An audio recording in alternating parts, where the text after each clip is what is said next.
اعوذ باللہ من الشیطان الرجیم بسم اللہ الرحمن الرحیم۔ آج کے درس میں ہم سورہ بقرہ کی 5 آیاتوں پر گفتگو کریں گے، آیات 87 سے 91 تک۔ ان آیاتوں میں کچھ اہم موضوعات، مسائل اور سوالات ہیں جن کو ہم سمجھنے کی کوشش کریں گے۔ ان آیاتوں میں ہم تورات کی حقیقت کے بارے میں پڑھیں گے، تورات، اس کی حقیقت، اور تورات کس رسول پر نازل ہوا تھا، کیا واقعی میں تورات حضرت موسیٰ علیہ السلام پر نازل ہوا تھا۔ اسی طرح معجزات کے بارے میں ہم پڑھیں گے کہ معجزات کی حقیقت کیا ہے۔ روح القدس کے بارے میں ہم پڑھیں گے، روح القدس کی حقیقت کیا ہے۔ یہودیوں کے غلط عقائد اور رویوں کے بارے میں ہم پڑھیں گے کہ ان کے عقائد کیوں بگڑے، ان کے رویے کیوں خراب ہوئے، خصوصاً ان کا جو مذہبی رویہ تھا اس میں بگاڑ کیوں کر پیدا ہوئی۔ اور اسی طرح قرآن مجید کے بارے میں، کیا وہ اپنے سے پہلے کتابوں کا مصدق ہے یا ناسخ، اس پر ہم گفتگو کریں گے۔ تو سب سے پہلے آتے ہیں تورات کی حقیقت کے بارے میں، اس درس کے پہلے سے بھی۔ تو فرمایا وَلَقَدْ آتَيْنَا مُوسَى الْكِتَابَ وَقَفَّيْنَا مِن بَعْدِهِ بِالرُّسُلِ، اور بے شک ہم نے دی موسیٰ کو الکتاب، وَقَفَّيْنَا، اور پے در پہ ہم نے بھیجے، مسلسل ہم نے بھیجے، متواتر ہم نے بھیجے، من بعدہ، اس کے بعد، موسیٰ کے بعد، بالرسل، رسول، کئی رسول اللہ تعالیٰ نے بھیجے۔ یہاں اللہ تعالیٰ نے کہا کہ ہم نے موسیٰ کو الکتاب دی۔ قرآن میں کہیں یہ لکھا نہیں ہے کہ ہم نے موسیٰ کو تورات دی۔ مشہور تو یہی ہے نا کہ تورات موسیٰ علیہ السلام پر نازل ہوئی، زبور حضرت داؤد علیہ السلام پر نازل ہوئی، اور انجیل حضرت عیسیٰ علیہ السلام پر، مشہور یہی ہے۔ حالانکہ قرآن میں ایسا نہیں ہے کہ ہم نے تورات موسیٰ علیہ السلام کو دی۔ یہ ضرور ہے کہ انجیل حضرت عیسیٰ علیہ السلام پر نازل و قرآن میں ہے، زبور کے بارے میں بھی ہے، لیکن تورات کے بارے میں نہیں ہے۔ تو ہم آتے ہیں کہ یہ تورات پھر کون سی کتاب۔ اگر آپ جاننا چاہیں تو یہودی وہ عہد عتیق کو مانتے ہیں۔ عہد عتیق میں 39 کتابیں ہیں، 39 کتابیں اس میں، اور ان 39 جو وہ ہے اس کو عہد عتیق یا اولڈ ٹیسٹمنٹ وہ کہتے ہیں اس کو نا، اس میں 5 کتابیں شریعت کی ہیں، اور اسی طرح 12 کتابیں تاریخ کی ہیں، 5 کتابیں حکمت کی ہیں، اور اس میں 12 کتابیں، 5 کتابیں انبیاء اصغر کی ہیں، 12 کتابیں انبیاء اصغر کی ہیں، یہ ہو گئے 39 کتاب۔ مشہور یہی ہے کہ تورات وہ شریعت کی کتابوں میں، جو بائبل کی ابتدائی 5 کتابیں ہیں، پیدائش، اور اسی طرح پھر خروج، گنتی، پھر احبار، پھر استثناء، ان 5 کتابوں میں تورات موجود ہے۔ انہی کتابوں میں، انہی کو وہ حضرت موسیٰ علیہ السلام کی طرف منسوب کرتے ہیں کہ ان 5 کتابوں میں جو صحیفے ہیں، جو کتابیں ہیں، ان کو وہ اس کی طرف منسوب کرتے ہیں۔ حالانکہ جو بائبل ہے مکمل، اس میں زبور بھی ہے، اور اس میں تورات بھی ہے، اور اس میں انجیل بھی ہے۔ انجیل کو تو وہ الگ سمجھتے ہیں عہد عتیق کے نام سے، عہد جدید کے نام سے، عہد جدید کے نام سے، اس کو وہ عہد عتیق کہتے ہیں۔ تو لہٰذا تورات ہے انہی کتابوں میں، لیکن یہ قرآن میں نہیں کہ تورات کو ہم نے موسیٰ علیہ السلام نازل کی۔ ہاں یہ ضرور ہے کہ تورات ابراہیم علیہ السلام اور یعقوب علیہ السلام کے بعد نازل ہوئی، یہ قرآن مجید میں ہے کہ ہم نے تورات کو ابراہیم علیہ السلام کے بعد نازل کی، اور ہم نے تورات کو یعقوب علیہ السلام کے بعد نازل کی۔ لیکن انہی 5 کتابوں میں عہد عتیق کی ابتدائی جو کتاب، اس میں ابراہیم علیہ السلام، اس کی حکمتیں، اس کی تعلیمات سارے موجود، اور یعقوب علیہ السلام کا پورا واقعہ اس میں موجود۔ تو لہٰذا جب ہم تورات کہتے ہیں تو تورات کچھ کتابوں کا مجموعہ ہے، اس میں ابراہیم علیہ السلام، یعقوب علیہ السلام، یوسف علیہ السلام، اور اگر آپ پہلی کتاب میں جائے تو آدم علیہ السلام کا بھی اس میں واقعہ موجود ہے۔ بہرحال مشہور یہی ہے کہ تورات ہم نے، ہمارے ہاں مشہور یہ ہے کہ تورات اللہ پاک نے موسیٰ علیہ السلام پر نازل کی، لیکن قرآن میں ہر جگہ آپ کو الکتاب ملے گی، اور الکتاب واقعی اس میں ہے۔ الکتاب جو ہے نا وہ عہد عتیق کا حصہ ہے، اور آج بھی اس میں واضح ہے۔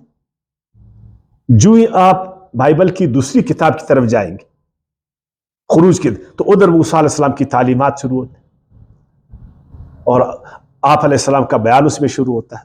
تو یہ کچھ معلومات کی باتیں تھیں۔ وَلَقَدْ آتَيْنَا مُوسَى الْكِتاب، اور بے شک ہم نے دی موسیٰ کو الکتاب، وَقَفَّيْنَا مِن بَعْدِهِ بِرُسُلٍ، اور اس کے بعد پے در پہ حضرت عیسیٰ علیہ السلام تک اللہ تعالیٰ نے انبیاء اور رسول بھیجے۔ جس طرح ابھی میں نے کہا انبیاء اصغر بھی ہے اور انبیاء اکبر بھی ہے۔ مشہور حضرت ذوالکفل علیہ السلام، زکریا علیہ السلام، یحییٰ علیہ السلام، الیاس علیہ السلام کے بارے میں ہیں، اور اسی طرح اور کافی رسول اور نبی ہیں۔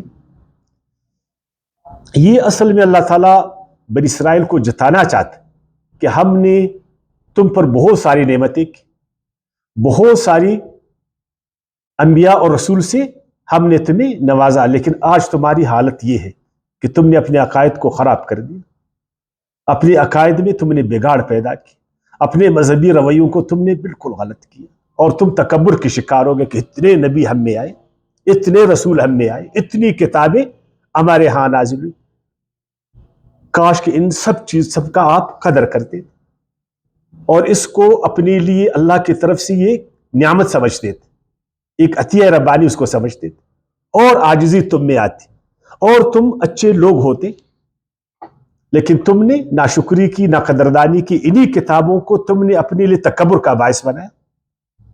مذہب انسان میں عاجزی پیدا کرتا، خدا پرستی پیدا کرتا، انسانیت پیدا کرتا، لیکن یہی مذہب ان کے لیے باعث تکبر بنی اور وہ بگڑ گئے۔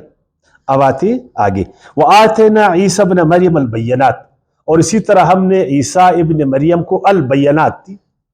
بینات سے مراد کیا ہے، اس پر بھی کچھ گفتگو کریں گے۔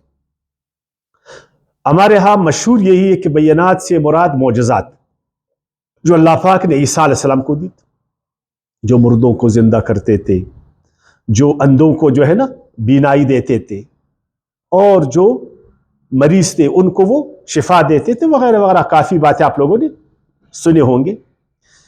لیکن یہاں پر البینات سے مراد آپ انجیل بھی لے سکتے۔ بینات کا مطلب ہے واضح تعلیمات، واضح احکامات، روشن دلائل۔ اللہ اپنے سارے نبیوں کو جو کتاب عطا فرماتا، جو ان کو وحی دیتا ہے، وہ انتہائی روشن اور واضح ہوتا، اور وہ مدلل ہوتا۔ یعنی ہم نے عیسیٰ علیہ السلام کو واضح نشانیاں دی، ہم نے اس کو روشن دلائل دی، ہم نے اس کو انجیل ایسی واضح کتاب دی، لیکن اس کے باوجود تم نے اس کے ساتھ کیا کیا؟ اللہ یہ یہودیوں کو کہنا چاہتا۔ رہا معجزات، اس کے بارے میں بار بار میں کہتا کہ معجزہ بے شک اللہ تعالیٰ نے اپنے رسولوں کی ثبوت، صداقت، ان کی تائید اور نصرت میں ایک خاص وقت میں، ایک خاص لمحے میں، ایک خاص مقصد کے لیے برپا کیے۔ اور یاد رکھیے بات کہ معجزات ایک خاص استثنائی ما وراء الفطرت عمل ہے، جس کو ایک اللہ ہی برپا کرتا ہے اور کر سکتا، انسان ایسا نہیں کر سکتا۔ اور یہ بھی یاد رکھے کہ معجزات انبیاء کرام کے ساتھ خاص ہوتے، اور اس سے فطرت کا قانون معطل نہیں ہوتا، فطرت کا قانون تبدیل نہیں ہوتا، فطرت کا قانون اس میں خراب نہیں ہوتا۔ ایسا نہیں ہوتا کہ آگ نے ابراہیم علیہ السلام کو نہیں جلایا تو مجھے بھی نہیں جلائے گا، ایسا نہیں ہوتا کہ لاٹھی حضرت موسیٰ علیہ السلام کے لیے سام بنا تو میرے لیے بنے گا، ایسا نہیں ہوتا۔ وہ صرف اسی کے ساتھ متعلق تھا۔ آپ دیکھیں وہی آگ جس نے ابراہیم علیہ السلام کو نہیں جلایا، وہی آگ ابراہیم علیہ السلام کے لیے اور جگہ میں باقاعدہ وہی کام کرتا تھا۔ جب آپ نے چاہا کہ میں ایک بچڑا اپنے مہمانوں کے لیے ذبح کروں تو وہی آگ وہ پھر حرارت دیتا تھا۔ ایسا نہیں ہے کہ پھر وہ جو فطرت ہے اس کا قانون اس میں بدل جائے گا۔ ہم نے اس چیز کو بڑا کھینچا، مذہب والوں نے اس کو پھر کرامتوں کی طرف لے کے پھر ہر ایک نے دعویٰ کیا کہ میں ہوا میں اڑتا ہوں، میں پانی پر چلتا ہوں، فلان صاحب کرامت ہے، فلان صاحب کرامت ہے. پھر ہم نے یہ بھی کوشش کی کہ ان معجزات کو سائنسی اصولوں پر ثابت کریں.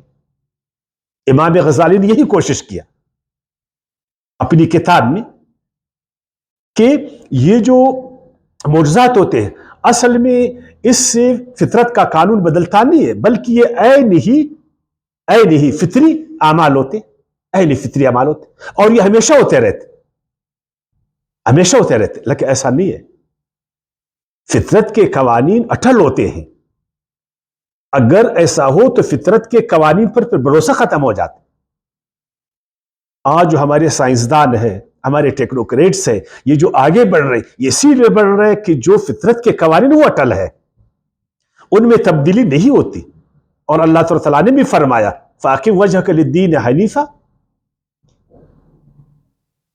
فطرت اللہ التي فطر الناس علیها لا تبدیل لخلق اللہ ذلك الدین القیم ولكن اکثر الناس لا يعلمون. اے پیغمبر اپنی جو توجہ ہے وہ دین حنیف کے طرف یکسوئی کے ساتھ کر. دین حنیف فطرت اللہ ہے جس پر اللہ تعالیٰ نے انسان کو پیدا کیا ہے. اس فطرت میں تبدیلی نہیں ہوتی، یہی دین صحیح ہے. لیکن اکثر لوگ نہیں جانتے. لن تجد لسنت اللہ تبدیلا ولن تجد لسنت اللہ تحویلا. اللہ کی سنت نہ تبدیل ہوتی نہ اس میں تحویل ہوتی، اس میں تبدیلی نہیں ہوتی. معجزات میں نے کہا کہ اللہ تعالیٰ اپنی قدرت کاملہ سے، اپنی قدرت کے اظہار کے لیے نہیں، یاد رکھنا، قدرت کے اظہار کے لیے نہیں، قدرت کا اظہار تو پوری کائنات میں ہے، وہ تو اللہ کی فطرت میں ہے. لیکن انبیاء کرام اور رسولوں کی تائید، نصرت اور صداقت کی ایسا ہوتا. ہم لوگوں نے اس چیز کو پھیلایا کہ جی جب وہاں لاٹھی سانپ ہو گئی اب بھی ہو سکتی، وہاں آگ ٹھنڈا ہوا اب بھی ہو سکتا ہے، وہاں ایسا ہوا ابھی بھی ہو سکتا. اور اسی لیے مذہب کی دنیا میں فطرت کو ثانوی حیثیت نہیں ملتی ہے نا. اور جو فطرت کی طرف جاتے ان کا مذاق اڑایا جاتا، اور ہر کام کو وہ جادوئی طریقے سے جو ہے نا کرامتی طریقے سے حل کرنا چاہتے.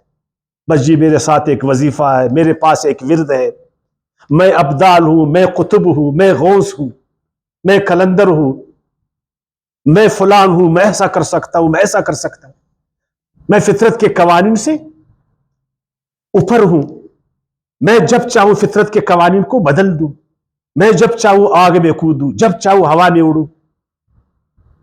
آپ کون ہوتے ہو اللہ کی فطرت کو چینج کرنے والا؟ آپ کو یہ طاقت اللہ نے نہیں دی ہے. یہ طاقت صرف اللہ تعالیٰ کے ساتھ، وہی اپنی فطرت میں جو کرے چاہے کر لے. لیکن اس میں بھی حکمت ہے، یاد رکھنا. اللہ کیوں کر ایک اٹل قانون کو، اپنے حکم کو چینج کرے گا جبکہ اس کی ضرورت نہیں ہوگا؟ تو یہاں سے انہوں نے ایک اور بالکل مذہب کو لے جا کر نا جو فطری قوانین ہے، جو مادی حالات ہے، جو ریالٹیز ہے، اس سے الگ اس کو بیان کرتے. اور اس میں پھر ہم کنفیوز ہو جاتے ہیں مسلمان.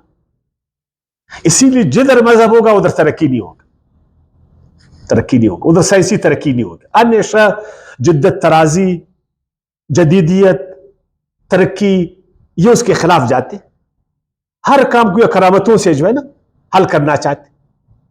بیماریاں بھی کرامتوں سے حل ہوتے ہیں، باقی مسائل بھی کرامتوں سے حل ہوتے ہیں. خدا کے بندے اس طرح نہیں ہے. اللہ تعالیٰ نے وہی کیوں نازل فرمائے؟ اتنے انبیاء کرام اور رسول کیوں آئے؟ اللہ نے عقل رسا ہمیں کیوں دی؟ اور ایسے حواس اللہ تعالیٰ نے ہمیں کیوں دی؟ ایسا صاف پردہ کیوں ہمیں دی؟ اتنے اچھے اٹل قوانین اپنے مخلوق میں کیوں جاری فرمایا؟ ان چیزوں کو ہم نے سمجھنا ہے. تو البتہ البینات، ہم معجزے کے خلاف نہیں ہے، یاد رکھنا. لیکن معجزے کی جو تعریف قرآن نے کی ہے، جو اس کو ہم مانتے، وہ جو معجزے کی تعریف ہمارے علماء کرتے، اس سے ہمیں اختلاف، لیکن دلیل کے ذریعے. وَأَيَّدْنَاهُ بِرُوحِ الْقُدُسِ، اور ہم نے تائید کی اس کی روح القدس سے. یہ روح القدس کیا ہے؟ اس میں پھر اختلاف.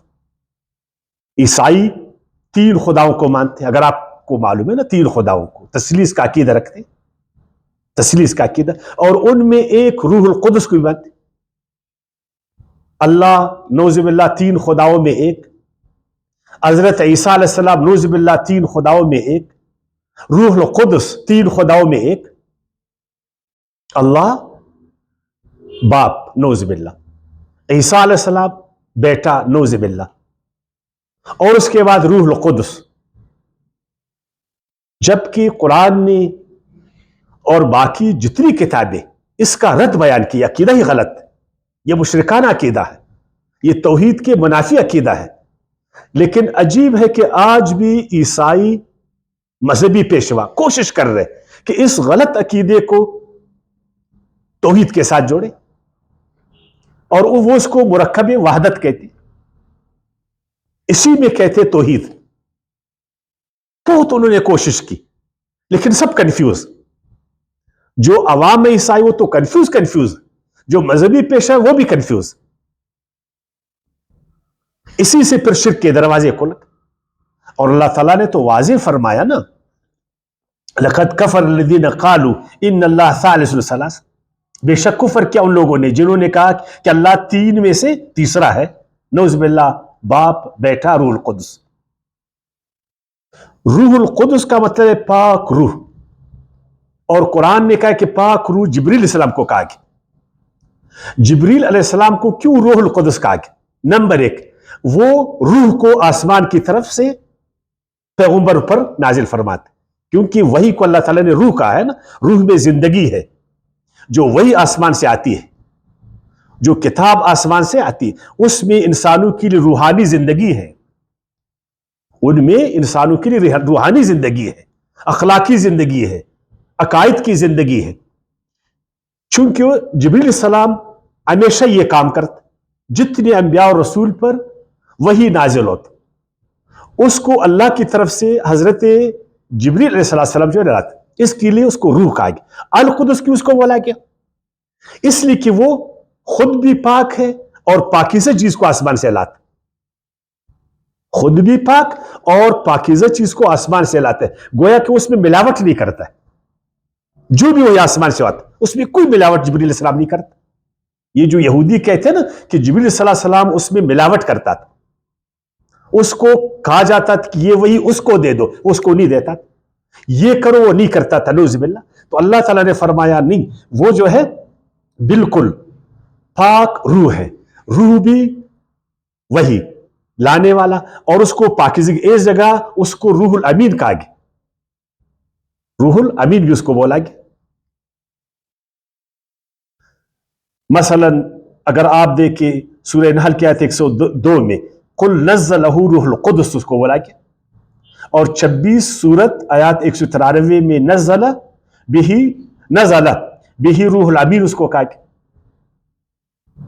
تو اس سے مراد جبریل علیہ السلام ہے، اور جبریل علیہ السلام کو تیسرا خدا بولنا بالکل غلط، 3 میں ایک خدا بولنا اس کو غلط، وہ تو فرشتہ ہے، بہت سارے فرشتے ہیں، تو کیا سارے فرشتے جو ہے نعوذ باللہ وہ خدا کے ساتھ شریک؟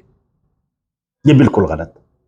اچھا، ایدناہ بروح القدس، ہم نے تائید کی اس کی روح القدس کے ذریعے۔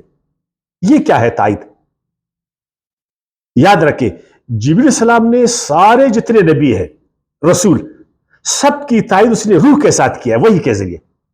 اللہ نے جبریل علیہ السلام کو وحی دی، انجیل عطا فرمایا کہ جاؤ میرے نبی رسول حضرت عیسیٰ علیہ السلام کو دیکھتے، تو اس کو تائید حاصل ہوگی، یعنی روح القدس کی تائید، یعنی انجیل کی تائید، انجیل کی تعلیمات کی تائید۔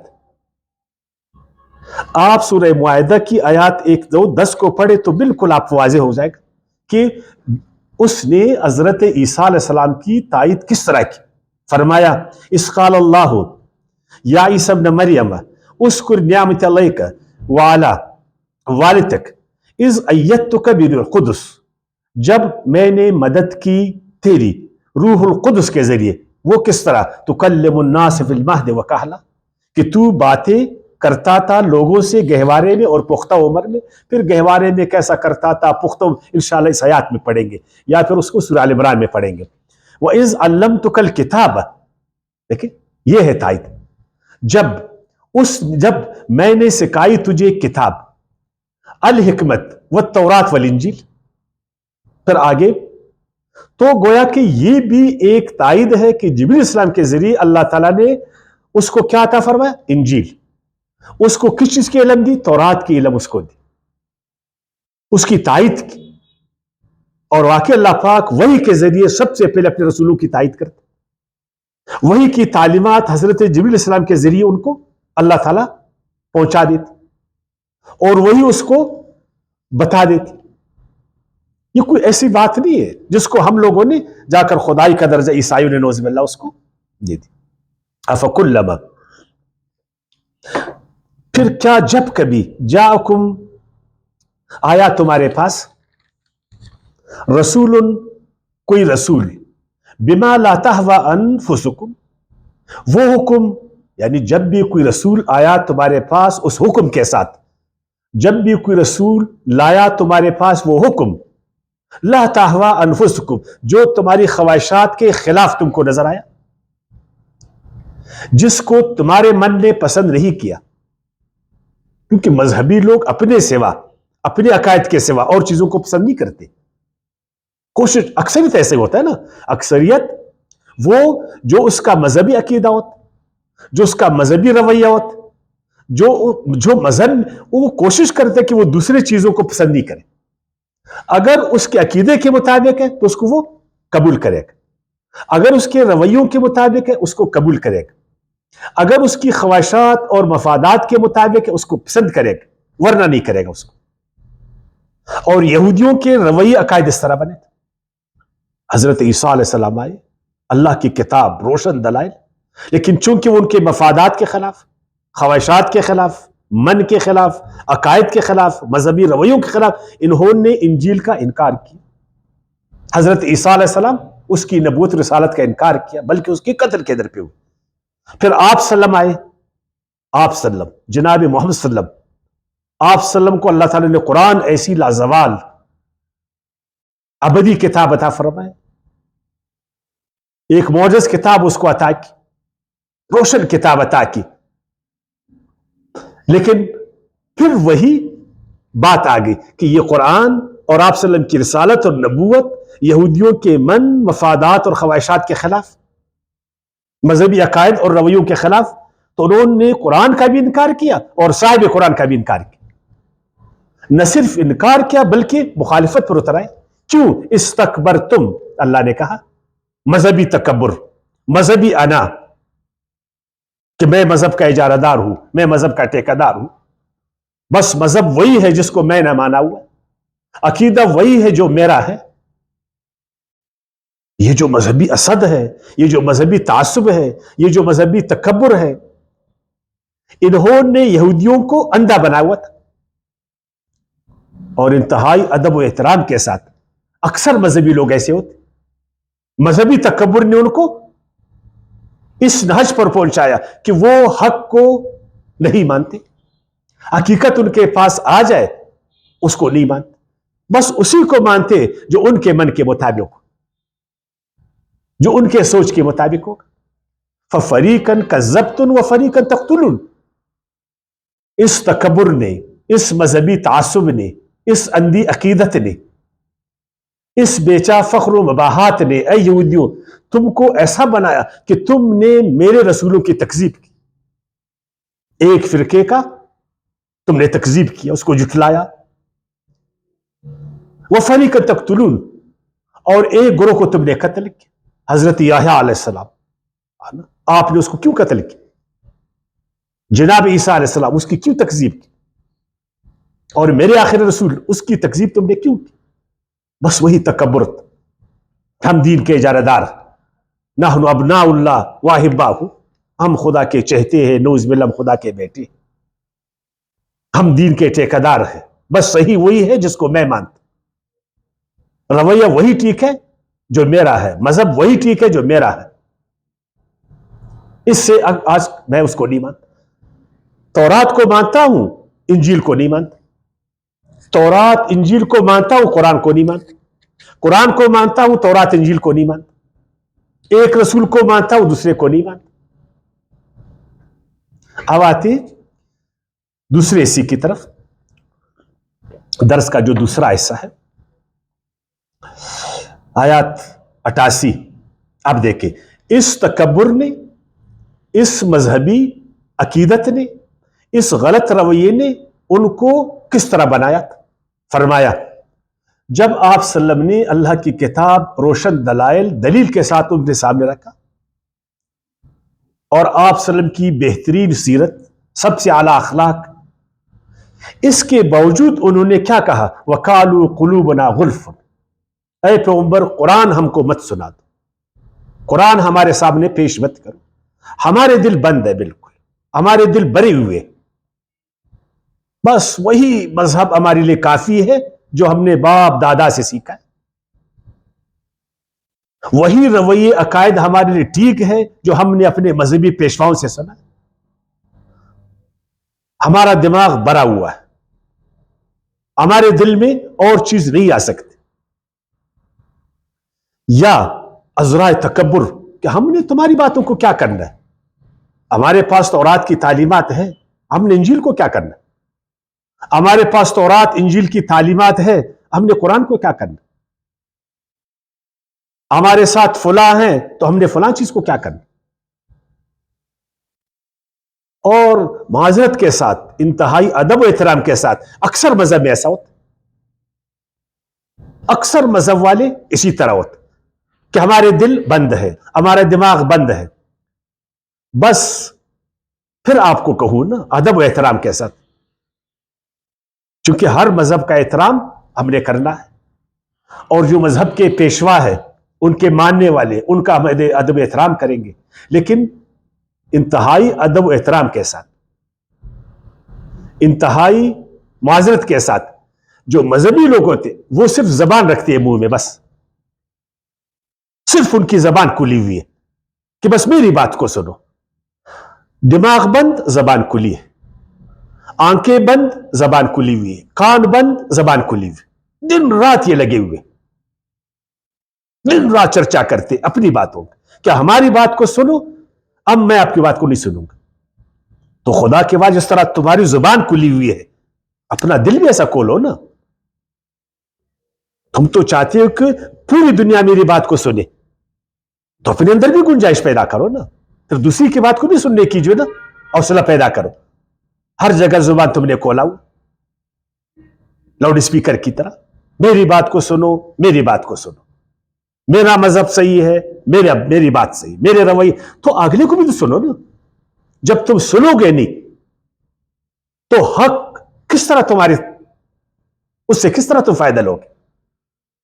اکثر تو ہوتے ہمیں غلط کہتے، اکثر آپ دیکھ جتنے مذاہب والے ہوتے وہ سننے کو گوارا نہیں کرتے، بس صرف سناتے ہیں، منواتے ہیں، ماننے کو گوارا نہیں کرتے۔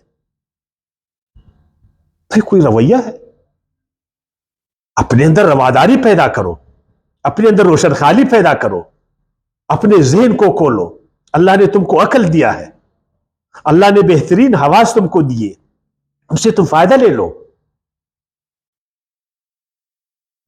ہمارے یہاں کہتے ہیں نا سنو سب کا کرو من کا، یہ کوئی بات ہے؟ سنو سب کا کرو من کا، یہ بھی غلط۔ اپنا چھوڑو مت اور دوسرے کا چھیڑو مت، یہ ہوتا ہے مذہبی رویہ، اپنا چھوڑو مت اور دوسروں کا چھیڑو مت۔ اچھا اگر یہی بات ہندو کرے کہ بھائی اپنا چھوڑو مت دوسروں کا چھیڑو مت، یہ بات عیسائی کرے، یہ بات یہودی کرے، یہ بات ہم کرے، تو پھر حق ہم پر آیا ہو جائے گا۔ اگر میری بات غلط ہے تو اس کو میں نے چھیڑنا ہے، اگر میری بات غلط ہے تو اس کو میں نے چھوڑنا ہے نا، اور اگر آپ کی بات غلط ہے تو اس کو میں نے چھیڑنا ہے، میں نے تنقید کرنا اس پر۔ اگر مجھے معلوم ہو کہ فلان آدمی کا عقیدہ غلط ہے تو مجھ پر حق ہے کہ اس کو میں دلیل کے ذریعے سے چھیڑوں، دلیل کے ذریعے سے اس پر میں تنقید کروں، اس پر جرح کروں۔ اور اگر مجھے معلوم ہو کہ میری بات غلط ہے تو میں اس کو چھوڑوں گا، تو میں آگے جاؤں گا۔ اپنے کو چھوڑنا نہیں ہے، دوسرے کو چھیڑنا نہیں ہے، تو ہم حق کی طرف کس طرح جائیں گے؟ بند دلوں کو اللہ پسند نہیں کرتا، یاد رکھنا، بند دماغ کو اللہ تعالیٰ پسند نہیں کرتا۔ یہ جو ہمارے مذہب کے ہاں ہوتے ہیں نا، اپنے لوگوں کے دلوں کو یہ بند کرتے ہیں، ان کے دماغوں کو بند کرتے، کہ ہمارے سوا کسی اور کی بات کو خیال کرنا سننا نہیں، توجہ نہیں دینا اس کو. آپ جس فرقے میں جائے وہ آپ کو، آپ کے دماغ کو، آپ کے شعور کو بند کر دیتا. آپ کی آنکھوں پر، آپ کے کانوں پر پردہ وہ ڈالتا ہے کہ بس اگر تم نے چلنا ہے تو ہمارے دائرے میں تم نے چلنا ہے، خیال کرنا دوسرے کے دائرے کی طرف دیکھنا بھی تم نے نہیں. اللہ تعالیٰ نے تو فرمایا نا سورہ روم کی آیات 32 میں، کل حزب بما لدیہم فرحون. ہر مذہبی فرقہ ہر مذہبی فرقہ جو اس کے ساتھ ہے بس اس پر وہ خوش، جو اس کے ساتھ ہے بما لدیہم فرحون، اس پر خوش، دوسرے پر ناخوش. تو بھائی اگر میری بات غلط ہے تو دلیل کے ذریعے مجھے بتاؤ، یہ خیر خواہی ہے تاکہ اپنی غلط بات کو میں چھوڑوں. اگر دوسرے کی بات غلط ہے تو خیر خواہی کے ساتھ اس پر تنقید کرو، اس پر جرح کرو دلیل کے ذریعے، اور دلیل کے ذریعے اس کی غلطی کو اس پر عیاں کرو. اس طرح پھر جو ہے نا ہم علم کی طرف آئیں گے. جب اللہ تعالیٰ نے فرمایا اپنے دلوں کو تم کھولو گے اور اپنے دلوں میں عاجزی پیدا کرو گے، اس کے دروازوں کو کھولو گے اور اسی طرح ضد و عناد کو چھوڑو گے. اللہ تعالیٰ نے فرمایا مذہبی تعصب اور تکبر کو چھوڑو گے. اللہ نے فرمایا تنگ نظری کو چھوڑو گے، اندھی تقلید سے نکلو گے، اپنی مفاد پرستی اور خواہش پرستی کو چھوڑو گے، اپنی جہالت کو چھوڑو گے، حق اور حقیقت کا جویا طالب بنو گے، حق اور حقیقت سے انحراف اور انکار نہیں کرو گے، بیجا مذہبی فخر و مباحات نہیں کرو گے، تو تم پر اللہ تعالیٰ ہدایت کے دروازے کھولے گا، ہدایت کے دروازے کھولے گا. دنیا میں بھی اللہ تعالیٰ تم کو ترقی دے گا اور آخرت میں بھی ترقی کرو گے. یقین جانیے کاش کہ ہم اس طرح کر لیں. لیکن ہماری حالت آج دیکھ، آپ یہودیوں کو چھوڑ دیں، آج مذہبی ہم کتنے فرقوں میں بیٹھے، کوئی فرقہ دوسرے کو سننا برداشت کرتا ہے؟ ہر فرقہ جو ہے نا بما لدیہم اس پر خوش ہے، بس جو اس کے ساتھ ہے کہتے ہیں میں ٹھیک ہوں. بھائی یہ کس طرح ممکن ہے کہ سارے فرقے ٹھیک؟ حق تو ایک ہے نا. کیوں اپنے گریبان میں نہیں دیکھتے؟ کیوں ایک دوسرے کے ساتھ بیٹھتے نہیں ہے؟ کیوں ایک دوسرے کو سنتے نہیں ہے؟ کیوں ایک دوسرے کو پڑھتے نہیں ہے؟ ایک دوسرے کے لیے اپنا دل دماغ کیوں نہیں کھولتے ہیں؟ کیوں غلط کو غلط نہیں کہتے ہیں؟ کیوں صحیح کو صحیح نہیں بولتے ہیں؟ کیوں علمی طریقے سے ہم ایک دوسرے پر تنقید نہیں کرتے؟ کیوں برداشت نہیں کرتے؟ اپنے اندر کیوں ہم رواداری پیدا نہیں کرتے؟ کیوں مذہبی برداشت نہیں ہے؟ کیوں حق کو میں نے صرف اپنے اوپر جو ہے تمام کیا؟ کیوں اس طرح ہم کرتے ہیں؟ کیوں بولتے ہیں کہ ہمارے دل بند؟ ہر حوالے سے، مذہبی حوالے سے آپ دیکھیں، سیاسی حوالے سے آپ دیکھیں، سیاسی جتنی پارٹیاں ہیں بس ہر ایک کہتا ہے میں حق پر، میرا منشور ٹھیک، میرا طریقہ ٹھیک، باقی سارے غلط. ہاں ہمیشہ یہ ایک دوسرے کو نیچا دکھانے کے در پہ کوشش کرتے کہ دوسرے کو ہم نیچا دکھائیں. بات کو ماننے کے لیے یہ تیار نہیں ہے، سننے کے لیے تیار نہیں ہے، ماننا تو دور کی بات. اور اسی طرح آپ سماجی حوالے سے دیکھ، معاشرتی حوالے سے دیکھ کے، ثقافتی حوالے سے دیکھ، کیا رواداری ہے؟ کیا ہمارے دل کھلے ہیں؟ کیا روشن خیالی ہے؟ کیا اس وقت مسلمان روشن خیال ہے؟ کیا ان کے دل، ان کا دماغ، ان کے احساسات، ان کے حواس حق کو سننے کے لیے تیار ہے؟ حق پرستی کا نام و نشان ہے، ہر ایک اپنے گھوڑے پر سوار ہے، بس کہ میں صحیح ہوں، جس راستے پر جا رہا ہوں میں صحیح ہوں. ہم تو معیار حق نہیں ہے، ہم تو حق کے طالب ہیں. ادھر ہر مذہبی آدمی اپنے آپ کو معیار حق کہتا ہے، اپنے مذہبی رویوں اور عقائد کو معیار حق کہتا ہے، اپنے اجتہادات اور فتووں کو معیار حق کہتا ہے، اپنی اپنی کتابوں کو معیار حق کہتا ہے، اپنے اصول قواعد کو معیار حق کہتا ہے. معیار حق تو اللہ کی کتابیں ہیں، معیار حق تو وہ قوانین ہے جو اللہ تعالیٰ نے اپنے علم و ارادے سے، اپنی قدرت سے کائنات میں جاری فرمائے۔ معیار حق تو اللہ کے رسول ہے، ہم تو معیار حق نہیں ہے، ہم تو حق کے طالب ہیں، ہم تو حقیقت کے طالب ہیں۔ جدھر بھی حق ہمیں ملے گا، جہاں بھی حق ہمیں ملے گا، جس شکل میں ملے گا، ہم نے اس کو ایکسپٹ کرنا ہے، ہم نے اس کو ماننا ہے۔ یاد رکھیں، جب تک مذہبی لوگ اس نفسیات سے نہیں نکلیں گے کہ ہم معیار حق، ہمارا مذہب، ہمارا فرقہ معیار حق، مذہب کی دنیا میں پھر وحدت نہیں آئے گی۔ یہ 5 ارب جو مذہبی لوگ ہیں یہ ایک نہیں ہو جائیں گے، ان کی یہی لڑائیاں، یہی اختلافات، یہی دشمنیاں، یہی حسد، یہ تعصب رہے گا۔ چلو اگر مذہبی پیشوا میں نہیں چھوڑتے، باقی مذہب والے کیوں سوئے؟ مذہبی پیشوا اگر کسی بھی وجہ سے، اپنے تعصبات کی وجہ سے، مفاد پرستی کی وجہ سے، ہم جو 5 ارب لوگ، ہم نے ان کے کہنے پر اپنا دل کیوں بند کیا ہوا؟ ہم نے ان کے کہے پر اپنا عقل کیوں بند کیا ہوا؟ ان کے کہے پر اپنے احساسات کو ہم نے کیوں مار دی؟ کل کیا جواب دیں گے اللہ تعالیٰ کو کہ جب میری کتاب قرآن میرے آخری رسول پر میں نے نازل فرمایا، کیوں تم نے اس کا انکار کیا؟ تم نے پڑھا قرآن کو؟ تحقیق کی تم نے قرآن میں؟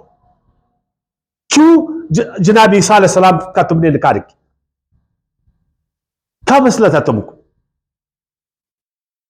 تو فرمایا وَقَالُوا قُلُوبُنَا غُلْفٌ بَلْ لَعَنَّهُمُ اللَّهُ بِكُفْرِهِمْ، نہیں، تمہارے دل بند نہیں ہے، اصل میں تم حق سے دور ہو، اللہ کی لعنت ہے تم پر۔ لعنت کا مطلب ہے اللہ نے جو نعمتیں تم پر کی ہے، اس نعمتوں کو تم نے چھوڑا اور اس سے تم نکل لگے، تم اللہ کی رحمتوں سے نکلے۔ اللہ نے عقل ایسی چیز تم کو دیا تھا جو سارے جو باقی مخلوقات ہے اس میں نہیں ہے، اے انسان وہ چیز تم میں ہے۔ میں فرشتوں کی بات نہیں کر رہا ہوں، عام جو ہم دیکھتے ہیں جتنے حیوان ہیں ان سب میں ہمارا شعور، ہمارا عقل، ہمارے احساسات، ہمارے حواس، ہماری ساخت پرداخت سب سے بہتر نہیں ہے؟ اللہ کی رحمت نہیں ہے؟ ہم نے اللہ کی رحمت کو چھوڑا، اللہ نے پر لعنت کی، ایسی لعنت کہ پھر ہم نے مذہبی جنگیں شروع کی، ہم نے خدا کے نام پر، ہم نے مذہب کے نام پر کروڑوں لوگوں کا خون کیا، اور آج بھی ہم یہی کوشش کرتے کہ ایک دوسرے کو ہم برداشت نہیں کرتے۔ اپنی جو بہترین توانائیاں ہیں، بجائے اس کا کہ ہم اس کو مثبت استعمال کریں، ہم اس کو منفی استعمال کرتے۔ اس سے بڑھ کر لعنت ہے کہ ہم حقیقت اور حق کے خلاف جائیں، حق اور حقیقت کے طالب نہیں بنے۔ اس سے بڑھ کر لعنت ہے کہ اپنے دل اور دماغ کو ہم بند کر دیں۔ اس سے بڑھ کر لعنت ہے کہ اللہ کی کتابوں کا ہم تعصب میں آ کر انکار کر لیں۔ پھر فرمایا یہ کفر کیا ہے؟ حقیقت کو جان بوجھ کر چھپانا، حقیقت کو جان بوجھ کر۔ یقین جانیے، جانتے ہیں مذہبی لوگ، سب کچھ جانتے ہیں، بالکل یہودی جانتے ہیں کہ قرآن اللہ کی کتاب، اس کے مذہبی پیشوا جانتے ہیں، لیکن پھر وہی بات، ہمارے دل بند نہیں مانتے۔ فَقَلِيلًا مَا يُؤْمِنُونَ، بہت کم ایسے لوگ ہیں جن کا دل کھلا ہے، جن کا دماغ کھلا ہے، جو حق کو مانتے ہیں۔ وَلَمَّا جَاءَهُمْ كِتَابٌ مِّنْ اللَّهِ، اور جب آ چکی ان کے پاس ایک کتاب قرآن، من عند اللہ کی طرف سے، مصدقن، وہ ایسی کتاب تھی جو تورات، زبور، انجیل کو منسوخ کرتا نہیں تھا، اس کو کینسل کرنے کے لیے نہیں آیا، اس کو رد کرنے کے لیے، بلکہ اس کا مصدق تھا، بلکہ اس کا مہیمن تھا۔ یعنی جو اصلی تورات ہے، جو اصلی زبور ہے، جو اصلی انجیل ہے، اس میں جو مذہبی پیشواؤں نے اپنی باتوں کو ملایا تھا، جو اس میں تحریف کی تھی، جو اس میں گڑبڑ کیا تھا، قرآن نے اس صحیح تعلیمات کو بالکل الگ کیا کہ یہ اصلی تورات ہے، یہ ان کی ملاوٹ، یہ اصلی انجیل ہے، یہ ان کی ملاوٹیں، یہ اصلی زبور ہے، ان میں انہوں نے ملایا۔ تو ان کو خوش ہونا چاہیے تھا کہ ان کے مذہبی پیشواؤں نے سونے میں کوٹ کو ملایا تھا، اب سونار نے کیا کیا؟ اس سونے سے کوٹ کو الگ کیا۔ قرآن کسوٹی ہے، اس نے جا کر اس کنفیوژن کو دور کیا، اس مذہبی بتلان کو جو ہے نا